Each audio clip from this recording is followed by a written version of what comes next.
고대 지혜자들은 길을 잃었을 때는 가장 깊은 내면의 목소리를 들으라 라고 하였습니다. 그런데 성도에게 가장 깊은 내면의 목소리를 듣기 위해서는 더 중요하게도 세미한 성령의 음성에 귀를 기울여야 합니다. 내 자신을 내려놓고 하나님께 귀를 기울이는 경청의 과정이 필요합니다. 그래서 신앙생활은 먼저는 들을 수 있어야 합니다. 그런 면에서 내 신앙의 바로메타, 기준, 내가 지금 어디로 가고 있고 어떤 형편에 처해 있는지를 알려면 하나님의 말씀이 나에게 다가왔을 때 내가 그것을 어떤 태도로 듣고 있고 또 어떻게 반응하는가 하는 것이 대단히 중요합니다. 이것을 우리는 이렇게 쉽게 표현하는데 하나님의 음성에 민감하다라고 하기도 하고, 로마서 10장 17절은 그러므로 믿음은 들음에서 나며 들음은 그리스도의 말씀으로 말미암았느니라 라고 분명하게 말씀하고 있습니다. 신앙의 바로메타가 하나님의 말씀이고 하나님의 말씀을 듣는 것, 그에 따른 것입니다.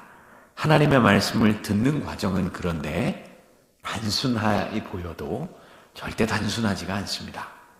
사무엘상 15장 22절의 말씀인데 같이 한번 읽어볼까요? 시작. 사무엘이 이르되 여호와께서 번제와 다른 제사를 그의 목소리를 청종하는 것을 좋아하심같이 좋아하시겠나이까. 순종이 제사보다 낫고 듣는 것이 순양의 기름보다 나으니. 자, 사울 왕에게 구약의 마지막 사사이자 첫 번째 선지자인 사무엘을 통해서 말씀해 주신 내용입니다. 사울은 이스라엘의 통일 왕국에서 첫 번째 초대 왕이지요. 그에게 전한 하나님의 말씀이니까 말씀 한마디 한마디가 이정표와 같고 말씀 한마디 한마디가 정치적인 권력 구도에서 굉장히 중요한 역할을 합니다. 그래서 성경을 읽는 우리가 그저 그냥 사울은 신앙인이고 선지자 또는 마지막 사사인 사무엘이 말씀을 전했다 정도에서 끝나는 것이 아니라 이것은 하나님의 말씀으로 민족적으로 나라, 국가적으로 굉장히 중요한 이정표와 같은 말씀이다 라고 알아들을 수 있어야 합니다. 여기서 우리는 인생의 특징과 하나님의 말씀을 듣는 과정을 적나라하게 알 수 있습니다. 이스라엘의 왕이 되기 위해서 하나님께서 사울에게 기름을 붓는 과정, 택하셨다. 그래서 너를 택해 부르신다라고 하는, 그래서 너는 이제 그렇게 쓰임 받는다라고 하는 기름을 붓는 과정이 있습니다. 이걸 영어로는 anointing이라는 말을 쓰고, 이 기름 부음 받는 직분은 세 직분이 있습니다. 첫 번째는 선지자, 제사장, 왕입니다. 이 세 직분은 모두 다 하나님과 연관이 됩니다. 하나님 앞에서 제사를 드리는 자, 제사장, 하나님의 말씀을 받아서 그대로 선포하는 사람, 선지자, 하나님의 말씀을 받아서 그대로 시행하며 적용하는 사람, 왕입니다. 우리가 생각하는 것처럼 왕은 자기 마음대로 사는 사람이 아니라 이스라엘에게 있어서는 왕은 하나님의 말씀을 받았으면 그 말씀을 적용, 시행하는 사람입니다. 자, 그런 과정이 제일 처음에 시작되는 것이 어노인팅, 기름을 붓는 과정이죠. 사무엘 사사가 이스라엘 왕이 되기 전 사울에게 그래서 기름을 부었습니다. 그리고 그런 과정을 통해 백성들이 사울을 왕으로 받아들였습니다. 하나님이 기름 부으시고 그가 겸손히 그것을 받아들였으며 받아들인 그를 백성들은 왕으로 받아들였습니다. 이 과정에서 사울이 왕이 되는 과정에서 가장 중요하게 여겨야 할 것이 무엇인지 명확하게 드러납니다. 그것은 하나님의 말씀 그것대로 통치하는 것이었습니다. 이것이 사울 왕의 사명이었습니다. 인생들의 정치 제도인 왕이 통치하고 왕의 말이 법이 되는 왕정 체제나 또는 군주제 형식을 가지기는 하지만 가장 중요한 것은 하나님께서 통치하시는 나라를 지향하고 있었습니다. 사실 하나님은 계속해서 하나님의 백성들에게 이 방식을 일러주셨습니다. 하나님의 말씀이 있고 그 말씀을 받들어 순종하는 방식입니다. 아담으로부터 이어져 온 하나님의 백성들은 반드시 이 방식이어야 했고 이 방식이 항상 역사선상에 흐르고 있었습니다. 이 방식을 통해서 우리가 성경을 읽어보면 항상 하나님은 오르셨고 항상 하나님은 역사가 진행될수록 하나님의 말씀이 진리였음을 우리는 성경을 통해 분명하게 알 수 있습니다. 그래서 이스라엘의 초대 왕인 사울 왕도 이 방식을 당연히 따라야 했습니다. 처음에는 사울 왕이 하나님의 말씀을 받아서 통치했습니다. 잘 따랐습니다. 오우, 사울 왕 대단하네 라며 백성들도 그의 통치 방식에 감탄했겠죠. 처음에는 그랬습니다. 그런데 인생이 그렇습니다. 눈에 보이는 대로 인생은 생각하기 마련입니다. 공부를 잘하는 것과는 다르게 어떤 사람들과 어울리고 어떤 환경에서 사는지가 그의 인생을 결정할 때가 많은 것입니다. 자, 상황에 처하는 대로 인생은 살아가기 마련이지요. 그래서 어떤 환경과 어떤 형편에 처할 때 가장 주의해야 할 것이 하나 있습니다. 그것은 스스로에게 늘 자문해 보아야 합니다. 하나님은 어떻게 생각하실까? 하나님은 지금 나에게 무엇을 말씀하고 계시는가? 우리가 인생 걸음 걸으면서 가장 쉽게 잊어버리는 질문이 바로 이것입니다. 하나님은 어떻게 생각하실까? 하나님은 나에게 무엇을 바라고 계시는가? 내가 갈등 상황이 있을 때 하나님은 무엇을 생각하실까? 하나님은 무엇을 원하실까? 바로 그런 것들을 우리가 너무 쉽게 잊어버립니다. 사울 왕 역시 이 질문이 그의 마음에 있어 보이지는 않습니다. 그 역시 하나님의 말씀을 잘 들으려고 하지 않습니다. 여러 번이었겠지요. 그런데 이것은 아주 중요한 의미를 가집니다. 구약에서 특별히 사울 있었던 시대는 아직 사무엘 사사가 있을 때니까 이 사울 왕 당시의 분위기는 사사기 마지막 장 마지막 절에서 말씀하시는 그 분위기입니다. 자, 같이 한번 볼까요? 사사기 21장 25절 말씀입니다. 같이 읽읍시다. 시작. 그때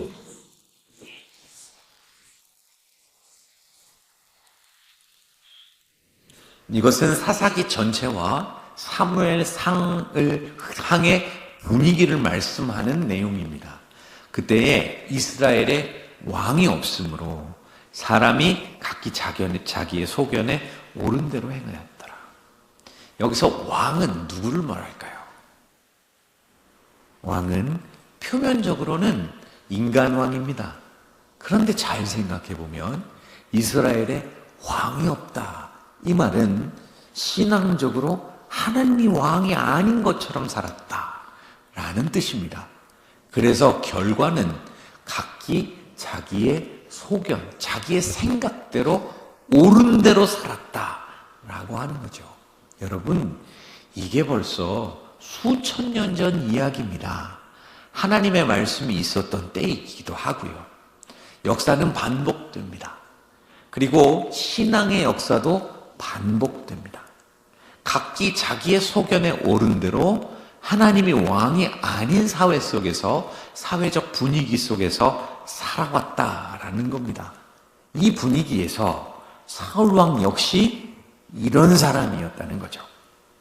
이제 사무엘 사사 시대도 그래도 하나님께서 지키시는 것을 경험하면서 하나님의 말씀의 위력, 그리고 하나님의 말씀의 능력을 이스라엘 백성들이 그래도 조금이라도 체험하고 있을 때 초대 왕이 된 사울 왕은 인본주의가 아닌 하나님의 말씀의 통치를 드러내야 할 때입니다. 왜요? 사무엘 사사가 살아있을 때. 블레셋이 쳐들어오지 못하는 이유는 이스라엘의 군대가 든든하고 이스라엘의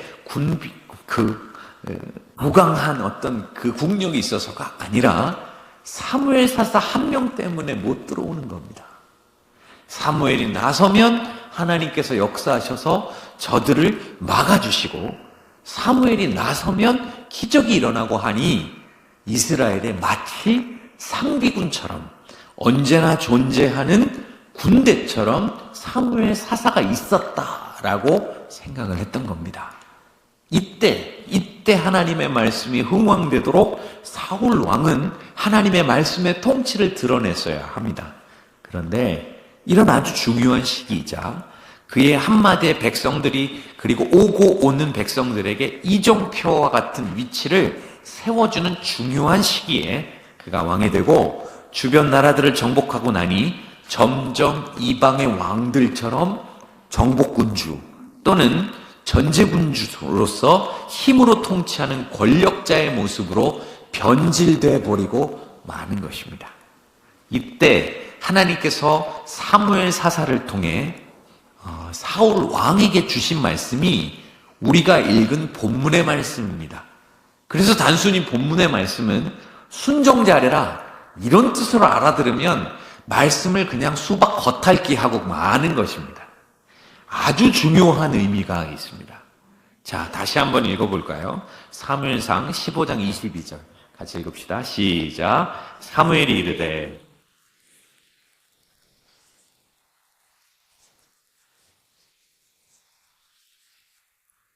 순종이 제사보다 낫고 듣는 것이 순양의 기름보다 나으니.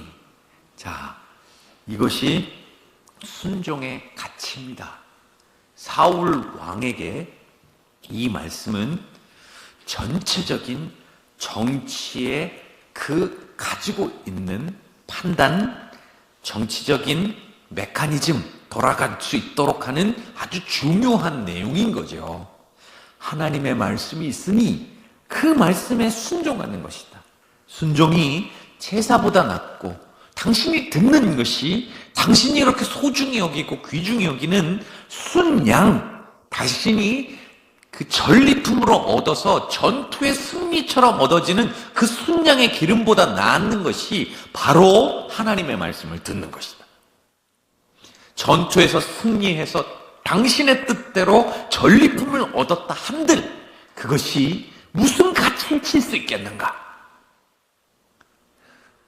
이것은 순종이 제사보다 낫고 듣는 것이 순양의 기름보다 나으니 당신은 오직 하나님의 말씀에 집중하여서 하나님의 마음에 합당하게 당신의 통치의 역량을 드러내야 하는 것인데 그러지 못했다 하는 것입니다. 겉으로는 잘 나가는 것처럼 보이고 겉으로는 연전연승하는 것처럼 보여도 당신은 이미 속의 중심으로부터 흩어져 있으니 이제 이 나라는 잘못돼 가고 있다라고 하는 선언인 것입니다.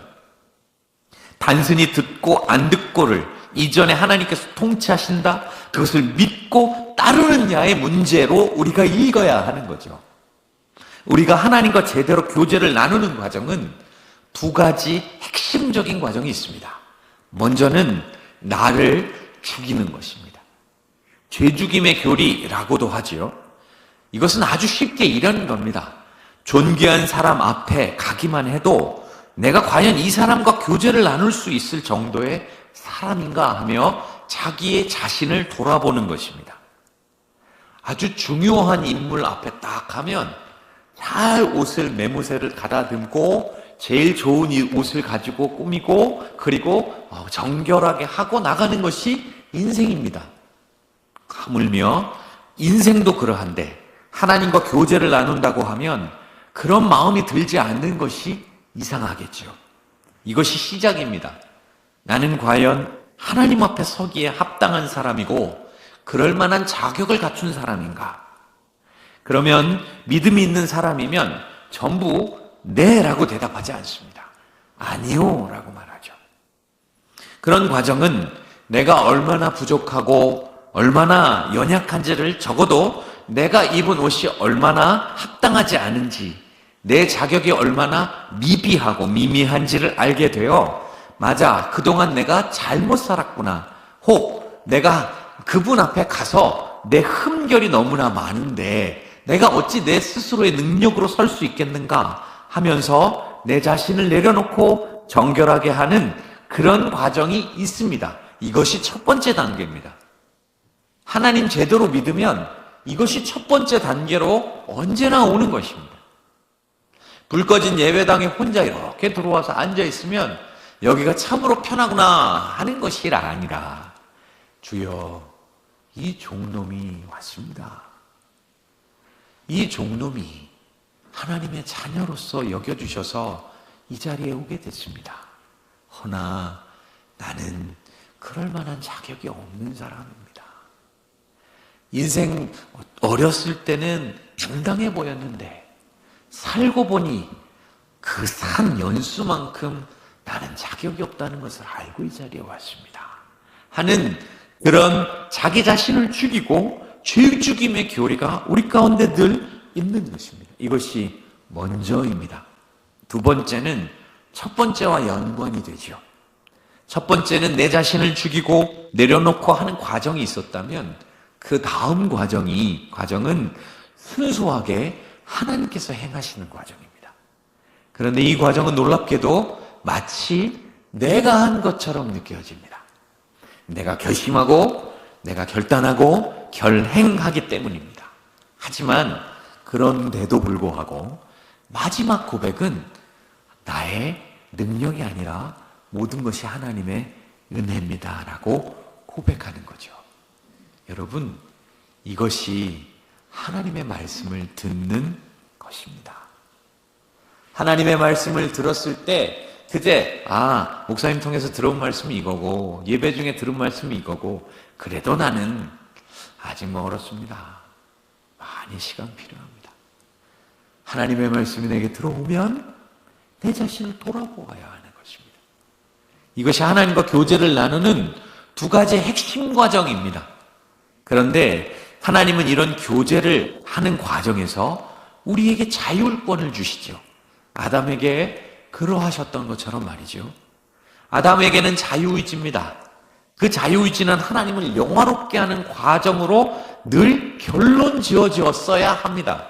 그러나 그 자유의지가 결국 죄로 가게 되었고, 이제 그 이후에 아담의 후예로 태어난 우리는, 죄 가운데 태어난 우리에게는 자유의지는 해당 사항이 없습니다. 다른 사람 볼 것 없고 나 보면 됩니다. 내 의지대로 신앙걸음을 걸으려고 하면 되던가요? 안 됩니다. 어렵습니다. 인간은 이미 자유의지라기보다는 항상 내 의지대로 하면 결론은 똑같습니다. 악한 겁니다. 죄된 겁니다. 인간의 의지는 이미 자유의지가 아닌 노예의지입니다. 하나님을 떠나는 방향으로 물들어 버려서 잠시 정신줄 놓으면 멀리 가 있습니다. 그게 나 한 사람 개인의 문제이기도 하지만 성경 교훈을 보면 인간은 그분과의 관계를 끊고 그분에게서 멀리 떠났으며, 그분과 이제 인류는 서로, 이런 말 죄송하지만, 모르는 사이가 되었습니다. 여러분, 믿지 않는 분들을 보면 하나님을 모르는 사이가 되어버립니다. 즉 하나님을 사랑하고 신뢰하고 하나님의 임재를 즐기는 것이 스스로에게는 더 이상 가능하지 않게 되었다는 뜻입니다. 이 모습이 사울 왕에게 나타난 것입니다. 매우 심각한 거죠. 사사 사무엘의 이야기를 중하게 들어야 되는데 왕의 참모 정도로 생각했으니 문제는 심각해진 겁니다. 하나님께서 세우신 왕이자 기름 부으신 왕인데도 이렇게 되었습니다. 심지어 이 말씀을 듣고도 사울 왕은 그의 통치 방식을 바꾸지 않았습니다. 나중에 다윗이 등장하자 국민의 여론이 다윗에게로 향하고, 사울 왕은 이 다윗을 죽이고자 군대를 동원하는 전제군주의 모습을 그대로 드러냅니다. 얼마나 하나님의 말씀을 듣는 길에서 멀어졌는지 알 수 있습니다. 초대 왕인데 이방 왕처럼 군대 동원해서 정적을 죽이려고 합니다. 이거 여러분 어디서 많이 읽어보고 들어보신 거 아닙니까? 세상 역사가 꼭 이렇습니다. 왕이 있으면 하늘 아래 태양은 하나이기 때문에 둘이 될 수 없으니 태양이 되려고 하는 사람은 다 죽여야 된다. 이것이 이 세상 역사가 돌아가는 원리 아닙니까? 그런데 그런 모습이 하나님의 백성을 통치해야 하는, 시행 적용해야 하는 사울 왕에게도 드러나고 있다는 거죠. 하나님이 원치 않는 모습이 하나님의 나라 백성에게 보여지는 것입니다. 거기까지 떨어져 버렸습니다. 하나님의 백성의 왕은 그러면 안 됩니다. 오히려 반대여야 되겠죠. 그를 불러다 놓고 하나님을 함께 찬양하며 하나님의 말씀과 하나님의 나라가 어디로 흘러가야 될지 고민하고 기도하며 하나님의 영광을 드러내는 과정이 있어야 되었었는데 그게 없는 겁니다. 그런데 문제는 이스라엘입니다. 이스라엘 민족, 최초의 왕이 통치하는 나라인 이스라엘 민족에게는 더 이상 희망이 없어 보입니다. 그 당시에, 그때에 이스라엘에 왕이 없으므로 각기 사람이 자기의 소견에 옳은 대로 행하는 분위기 속에서 왕으로 세워진 사울 왕도 역시 자신의 소견에 옳은 대로 통치를 하는 분위기, 이거 세상하고 다를 바가 하나도 없는 분위기입니다. 신앙을 가진 사람이라면 암울했을 것입니다. 신앙을 가진 사람이라면 정로에서 떨어진 왕을 보면서 이제 희망이 없구나라고 생각했을 것입니다. 더군다나 사무엘 사사의 아들이 좀 나을 줄 알았는데 사무엘 사사의 아들들도 사무엘 사사의 경건하고 하나님과 깊이 교제를 나누는 모습은 없고 백성들처럼 각기 자기의 소견에 옳은 대로 행하였습니다. 희망이 없어 보이는 것입니다. 하나님의 임재를 보여줄 사람은 이제 늙은 사무엘 사사 그 밖에는 없어 보입니다. 희망이 없어 보이죠? 성경을 들고 읽는 우리야 그 다음 다윗 나온다 생각을 했지만, 그러나 그 현실을 살고 있는 믿음의 사람들에게는 대단히 암울한 것입니다. 하나님이 왕이 되어야 할 나라, 하나님께서 왕이신 민족이 각기 자기의 소견에 옳은 대로 행하였다라는 말씀의 예처럼 되어가고 있는 것입니다.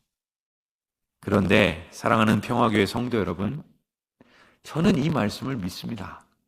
하나님은 최악의 도시, 최악의 나라, 심지어 최악의 교회와도 함께 하십니다. 교회가 이해하기 힘들겠지만 분명 하나님은 최악의 나라, 최악의 민족, 최악의 교회와도 함께 하십니다. 영국의 부흥운동이 일어났습니다. 영국의 부흥운동이 일어날 때는 놀랍게도 19세기 산업혁명이 일어난 때였습니다. 산업혁명이 말이 좋아 산업혁명이지, 산업혁명을 겪은 세대는 자신의 노력하는 것이 노력에 비해 아주 부족한 이 대가가 주어지기에 인간의 존엄성은 땅에 떨어지고 나는 그저 인생의 기계의 부속품처럼 여겨지는 인간성이 완전히 땅에 떨어지는 시대입니다.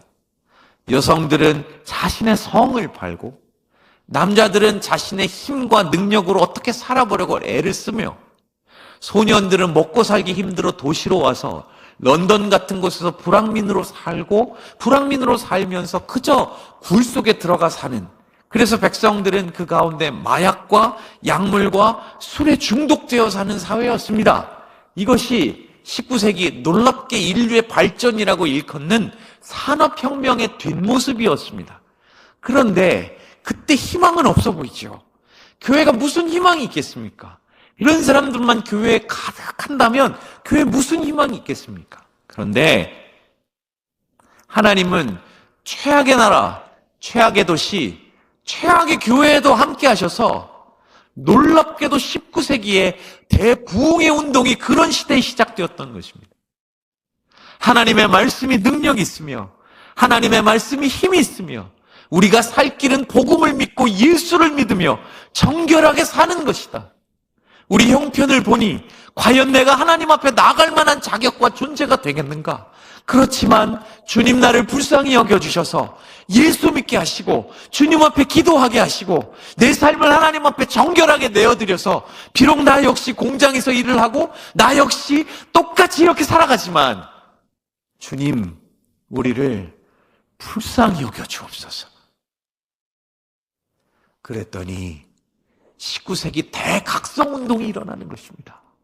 그 대각성운동이 놀랍게도 영국과 그 대상을 건너 미국과 그 미국을 건너 우리나라에게까지 오는 것입니다. 최악의 교회, 최악의 나라, 최악의 민족, 그런 곳에서도 하나님은 함께 하시는 것입니다. 성경은 끊임없이 말씀합니다. 이것을 알았던 다윗은, 이것을 깨달았던 다윗은 이렇게 노래합니다. 시편 149편 7절에서 10절 말씀입니다. 같이 읽어볼까요? 시작. 내가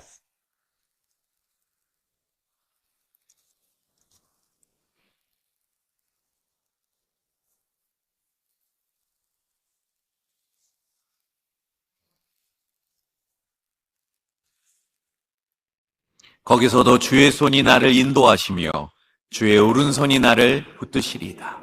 그렇습니다. 다윗은 사울 왕과는 달랐습니다. 그가 역사선상에 드러날 때 소년의 모습으로 드러났지만 하나님의 능력은 소년이 아니었던 겁니다. 그가 역사선상에 드러날 때 어떠한 형편에서도 하나님은 그를 떠나지 않으신다는 것을 늘 고백하는 거죠. 비록 새벽 날개, 아침에 올라오는 태양의 광선처럼 빠르게 해양 밖으로 도망칠지라도 하나님은 나를 둘러싸시고 그분의 손이 나를 통치함을 피할 길이 없도록 인도하시는 것입니다. 수월, 지옥과 같은 곳에 내 자리를 펼지라도 하나님은 거기서도 나를 모른다 하지 아니하시고 거기서도 나와 함께 계십니다. 맞습니다. 하나님의 나타나심은 언제든지 어느 때나 있는 것입니다. 최악의 순간에도, 최악의 장소에도, 최악의 교회에도 저는 이 사실을 믿습니다. 우리 주님의 나타나심, 성령의 역사하심, 성령의 인재하심을 믿으십시다. 부흥과 부흥이 아닌 여타의 영적 상태를 A.W. 토저 목사님은 이렇게 구분했습니다. 부흥과 부흥이 아닌 여타의 영적 상태를 구분하는 기준은 하나님의 나타나심과 관련된다. 교회의 영적 상태가 좋지 않을수록 그분의 나타나심이 줄어들고 교회의 영적 상태가 좋을수록 그분의 나타나심이 많아진다. 그러므로 그분을 예배하기 위해 모일 때 그분의 영광스러운 나타남을 체험하는 것이 우리의 목표가 되어야 한다. 사랑하는 성도 여러분, 하나님의 나타나심을 구하고 열망하는 우리가 되기를 소망합니다. 지난주에 목소리가 잘 나오지 않아서 저도 그 목사 한 수 받고 20몇 년에 처음이었어요. 제가 막 3일 부르짖으면서 금식 기도도 하고 했는데 이런 적이 없었거든요. 정말 마음이 쉽지 않았습니다. 물론 우리 성도님들께서 더욱 집중해 주시고 들어주시니 전 너무 감사했습니다. 그러나 설교자 입장에서는 매우 무거운 마음이었습니다. 갑자기 목에 이상이 왔기에 더욱 복잡한 심경이었습니다. 다 이제 입고 신발을 신고 딱 나오는데 갑자기 컥 하는데 그다음부터 목소리가 안 나오는 거예요. 오늘 설교하지 말아야 되나? 5만 가지 생각이 다 들었습니다. 1부는 양 목사님, 2부는 장 목사님, 이렇게 할까? 고민 되게 많이 했습니다. 그런데 게다가 세움위원회를 하고 있었고 세움위원회에서 서로 열띤 토의를 하고 있었습니다. 마음이 좀 아팠습니다. 사실은. 그때 어느 성도님께서 평화교회 담임 목사를 만나러 왔다는 양 목사님의 이야기를 듣고 잠시 올라와 봐야 되겠다라고 말씀하시더라고요. 그래서 올라왔습니다. 목 상태는 좋지 않아 목소리는 나오지 않았고 회의는 이견을 확인하는 중이고 복잡한 심경이었지만 가까운 우리 교회 찾아오신 어느 권사님을 만났습니다. 가까운 교회 다니시고 예배 끝나고 오셨다. 그래서 제가 잘 누군지 모르잖아요. 그래서 우리 김옥배 장로님 모시고 장로님 이렇게 좀 얘기해 주세요 했더니 본인도 모른대요. 김옥배 장로님 모르면 다 모르는 거예요. 그래서 처음에는 무슨 청이 있으신가 싶으셔서 이야기를 들었습니다.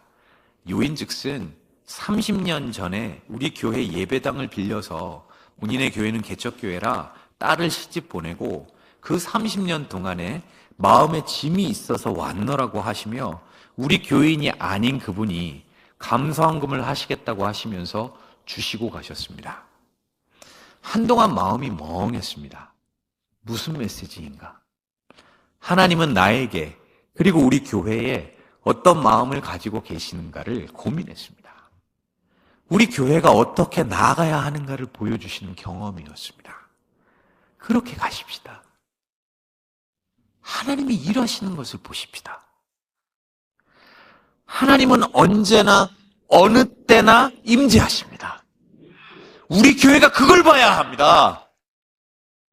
내 의견과 내 목소리, 심지어는 목사의 목소리조차 잠기게 하신다면 우리 교회에 뭐가 있겠습니까?